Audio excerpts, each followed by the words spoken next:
Hello everyone, welcome back. Last week मेरे लिए बहुत ही बिजी था एज़ मेरी 6.5 साल की जो बेटी है उसका तबीयत कुछ ज़्यादा ही ख़राब हो गया था स्टमक फ्लू के चलते। But now she is fit and fine और मुझे थोड़ा टाइम मिल गया है अपना नॉर्मल लाइफ फिर से स्टार्ट करने का। एज़ मेरा जो मॉर्निंग है वो बहुत ही स्लो, काम एंड पीसफुल होता है। तो सुबह का वक्त जो है वो मैं अपने प्लांट के साथ ही इसी जगह में स्पेंड करती हूँ।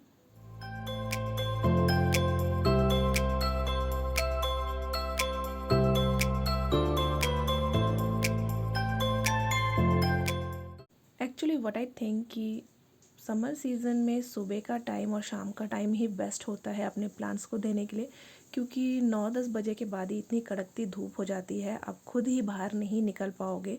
तो सुबह के टाइम और शाम के टाइम ही मैं अपने प्लांट्स में पानी देना, उसका देखभाल करने का जो अप्रोप्रिएट टाइम है वो मेरे लिए तो सुबह का ही होता है। और यहाँ पर बेसिकली शाम का टाइम 8 बजे के बाद से ही होता है और वो टाइम मैं डिनर बनाने में या समायरा के स्टडीज़ में लगाती हूँ। तो शाम का टाइम तो मेरे लिए पॉसिबल नहीं होता है। एंड वैसे भी सुबह का टाइम अगर आप प्लांट्स के साथ ही स्पेंड करते हैं तो सारे दिन की ग्रीन पॉजिटिविटी लेकर आप अपना दिन स्टार्ट कर सकते हैं।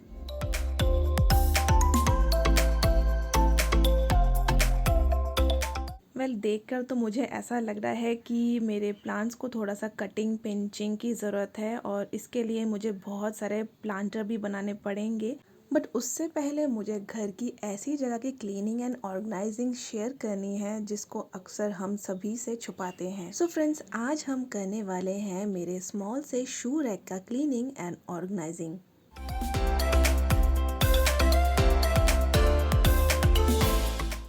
समर वेकेशन आते ही बच्चों के साथ साथ हम पेरेंट्स भी थोड़ा रिलैक्स हो ही जाते हैं। होना भी चाहिए, कुछ दिन तो छुट्टियों का मज़ा हम सभी को लेना चाहिए, इसमें कोई बुराई नहीं है। लेकिन हमें ये भी नहीं भूलना चाहिए कि यही वो फ्री टाइम है जब हम अपने बच्चों को स्टडीज़ में थोड़ा और आगे बढ़ा सकते हैं। दिन के 6-7 स्कूल वाले घंटे ना सही, लेकिन एटलीस्ट मेरे ख्याल से 2 घंटे तो हमें बच्चों को स्टडीज़ में फोकस करवाना ही चाहिए।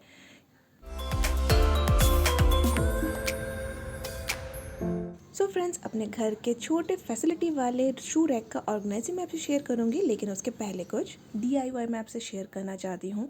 अभी मैं ना कुछ छोटे छोटे से हुक्स बना रही हूँ। ये एल्यूमिनियम का तार है जिसको मैं गोल गोल घुमाते हुए हुक्स का शेप दे रही हूँ। ये बस मेरी छोटी सी कोशिश है अपने छोटे से शू रैक को फुल्ली फंक्शनल बनाने की।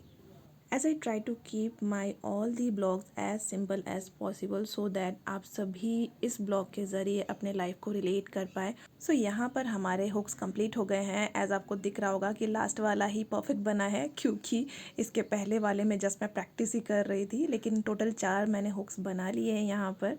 नेक्स्ट मैं बनाने वाली हूँ कार्डबोर्ड से शू ऑर्गेनाइज़र। फ्रेंड्स, अगर आप भी रेंटल हाउस में रहते हैं या फिर गवर्नमेंट क्वार्टर्स में, तो इतने सारे ऑर्गेनाइज़र ख़रीदना मतलब पॉसिबल नहीं होता है। तो आपके घर में ऐसे पड़े हुए कार्डबोर्ड के पीसेस रहते हैं, इसको अगर आप ऐसे फोल्ड करके अच्छे से स्टिक कर सकते हैं तो इसमें आप एक साथ 2 शू ऑर्गेनाइज करके रख सकते हैं।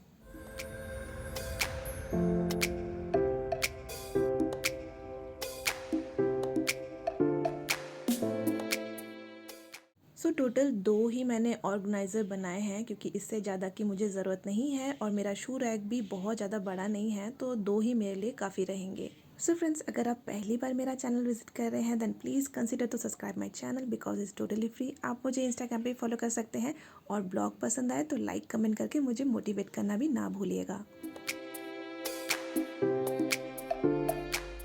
यहाँ पर मैंने 2 प्यारे प्यारे क्यूट से प्लांटर भी बना लिए हैं पेंट करके।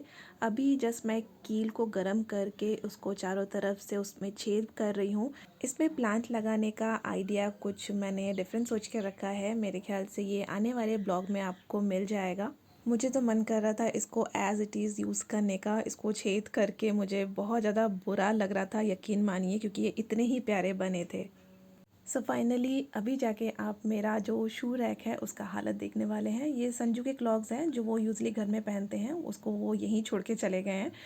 इसको देखिए, रखने का बिल्कुल जगह नहीं है, ये ओवर स्टफ्ड है, छोटा सा है, ऑर्गेनाइज भी नहीं है, जैसे तैसे बस शू रखा गया है। इसी रैक में हमारे फैंसी वाले शूज़ भी है जो हम लोग यूज़ली बाहर पहन के जाते हैं, कैजुअल भी हम यहीं रखते हैं, डेली वेयर भी हम यहीं रखते हैं। तो आज इसको ऑर्गेनाइज एंड क्लीनिंग करने की बहुत ज़्यादा ज़रूरत थी। सबसे पहले तो मैंने शू रैक के आसपास में जो भी क्लटर्ड सामान था वो निकाला। ये यूजुअली घास वगैरह काटने के लिए जो तलवार होता है, एक्चुअली तलवार बोलते हैं इसको, तो इसको मैंने हटाया। इसके आसपास, इसके पीछे से जो भी डस्ट है उसको मैंने हटा दिया अच्छे से। अभी एक एक करके मैं शू निकाल रही हूँ। किसी भी जगह को आप अगर ऑर्गेनाइज़ करना चाहते हैं तो मेरे ख्याल से उसको पूरी तरह से आप एम्प्टी कर लीजिए, तभी आपको एक आइडिया आ सकता है कि आप उसको फिर से रीऑर्गेनाइज़ कैसे कर सकते हैं। पर्सनली मुझे घर के अंदर शू रैक रखने का कोई भी इच्छा नहीं करता है, लेकिन यहाँ ऑप्शन है नहीं। और एक्चुअली हमारे इंडियन कल्चर में भी यही बताते हैं कि शू वगैरह घर से बाहर ही होना चाहिए, क्योंकि शू के साथ ही ना बोलते हैं बहुत सारा डस्ट और नेगेटिव एनर्जी आपके घर में इंटर करती है। वैसे तो मेरे वॉकिंग शू भी मैंने यहीं पर ही रखे थे, लेकिन आजकल इसकी ज़रूरत मुझे नहीं पड़ रही है, क्योंकि सर्जरी के बाद से मेरा रिकवरी ही चल रहा है। अभी भी मुझे डॉक्टर ने वॉकिंग एक्सरसाइज करने के लिए थोड़ा सा वेट करने के लिए ही बोला है, तो इन सब को मैं अभी पूरी अच्छे से रखने वाली हूँ। एंड ये है मेरे फेवरेट पेयर ऑफ सैंडल्स। मैं ये बहुत ज़्यादा पहनती हूँ, इतना ज़्यादा पहना है कि इसको रिपेयर करने का ज़रूरत है। एक्चुअली मेरे पैर के साइज़ के शूज़ मुझे ईजिली नहीं मिलते हैं, तो जब भी मुझे कंफर्टेबल शूज़ हो, चाहे वो फैंसी हो या कैजुअल हो, मैं झट से उसको ख़रीद लेती हूँ। सो रैक जो है वो बहुत ही बेसिक सा ही है, जस्ट स्टील का ही ब्लैक पेंटेड रैक है। ये फैसिलिटी में ही दिया जाता है, ये कोई मेरा पर्सनल नहीं है। तो इसको अच्छे से मैं थोड़ा साफ़ सुथरा कर ले रही हूँ। अभी एक एक करके जो ऑर्गेनाइज़र मैंने बनाया था उसमें शूज़ रख दे रही हूँ। देखिए, कुछ इस टाइप से मैंने बनाया था कि एक साथ मैं 2 शूज़ को पेयर अप करके रख पाऊँ, क्योंकि मुझे मीडियम लेंथ का हील या बोल सकते हैं कि फ्लैट शूज़ ही ज़्यादा पसंद आते हैं। तो ये एक साथ दोनों एक ही जगह में फिट आ गए हैं। लेकिन कुछ इस टाइप के भी शूज़ है जो आप ऐसे एक के ऊपर एक नहीं रख पाते हैं, थोड़ा फैंसी टाइप के, उसको मैं कुछ इस टाइप से ऑर्गेनाइज करके रख रही हूँ। बेसिकली जो पार्टी वेयर टाइप के शूज़ है ना, वही मैं ऊपर रखती हूँ। यहाँ एक्चुअली उतनी पार्टी होती नहीं है, तो मुझे ये पहनने का ज़्यादा मौका मिलता नहीं है। सो मुझे बहुत दिनों से वाइट स्नीकर लेने का मन था, तो ये मैंने एक वॉकिंग शूज़ ही लिया था जो कि मैं कैजुअली में पहन लेती हूँ। लेकिन वाइट है बोल के इसके ऊपर जो डस्ट है ना, वो बहुत जल्दी पकड़ भी लेता है और दिखता भी बहुत ज़्यादा है। ट्रांसपेरेंट प्लास्टिक के अंदर इसको मैंने अच्छे से सिक्योर करके रख दिया है। बेसिकली जो मिडिल पोर्शन है वहाँ मैं वॉकिंग शूज़ ही रख रही हूँ। मेरे और मम्मा के सारे वॉकिंग शूज़ यहीं पर है।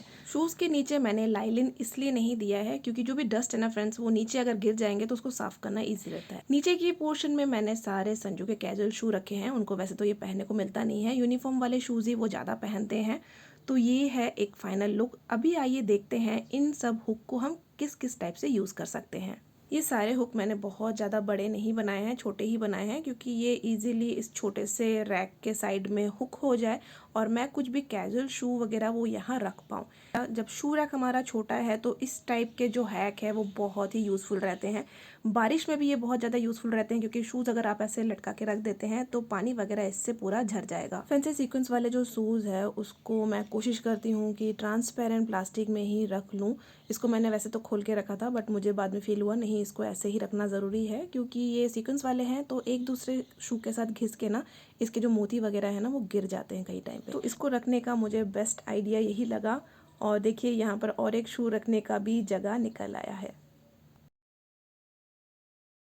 शू पॉलिश, चाहे वो क्रीम हो या लिक्विड हो या बूट ब्रश हो, वो मैं एक छोटे से कार्डबोर्ड के बॉक्स में अरेंज करके रख दे रही हूँ। इसके साथ ही मैं एक कपड़ा भी रखूँगी, क्योंकि कई बार ना सिर्फ शूज़ को झाड़ने की ही ज़रूरत होती है, तो किसी भी चीज़ को ढूंढने के लिए हमें यहाँ वहाँ ना जाना पड़े, इसलिए सारा सब कुछ अरेंज करके मैंने इसी छोटे बॉक्स के अंदर रख दिया है। चलिए अभी रैक को उसकी वापस पुरानी जगह में अच्छे से अरेंज करके रख देते हैं। जैसा कि मैं कह रही थी, शू रैक हमेशा ही मुझे वेल वेंटिलेटेड ही पसंद है, क्योंकि कई बार ना शू में जो स्मेल आता है ना, उसकी वजह से आपका पूरा घर महक सकता है। शू रैक के ऊपर मैंने पैकिंग से रिलेटेड कुछ चीज़ें रखी हुई हैं, प्लस इसके ऊपर मैंने एक ऐसा ही पिलो कवर रख दिया है जो ज़्यादा यूज़ में नहीं आता है। प्लस हमेशा से ही मैं शू रैक ढक के रखना ही पसंद करती हूँ, तो इसके ऊपर जो येलो कपड़ा आपको ऐसे ही नॉर्मल सा दिख रहा होगा, उसको मैंने थोड़ा टार्सल वगैरह लगा के डेकोरेट कर दिया है और उसका लुक बहुत ज़्यादा अच्छा लग रहा है अभी। क्योंकि शू रैक हमारे एंट्री डोर के पास ही जस्ट रखा हुआ है, जहाँ से हम लोग बेसिकली आना जाना करते हैं, तो इसी हुक का और एक यूज़र बता रही हूँ, क्योंकि आजकल बहुत ज़्यादा गर्मी है, बारिश भी हो रही है, तो आप इन सब हुक में ऐसे अम्ब्रेला भी हैंग करके रख सकते हैं, चाहे तो बच्चों का रेन कोट भी हैंग करके रख सकते हैं। मैं इसमें शॉपिंग वाले बैग्स भी हैंग कर सकती हूँ। तो मैंने कोशिश किया है मेरे इस छोटे से शू रैक को पूरा फुल्ली फंक्शनल बनाने का। जो भी स्पेस मुझे अवेलेबल मिल रहा था, मैंने सारे एसेंशियल चीज़ें रख के ही उसको यूज़ किया है, कोई भी डेकोरेट नहीं किया है, क्योंकि ये दरवाजे के पीछे हाइड ही रहता है। तो या फ्रेंड्स, आई जस्ट होप आज का ब्लॉग आपको बहुत ही हेल्पफुल रहे, आपने एंजॉय किया हो आज का ब्लॉग। फिर मिलते हैं एक और नए ब्लॉग के साथ, तब तक के लिए bye, take care and thanks for watching.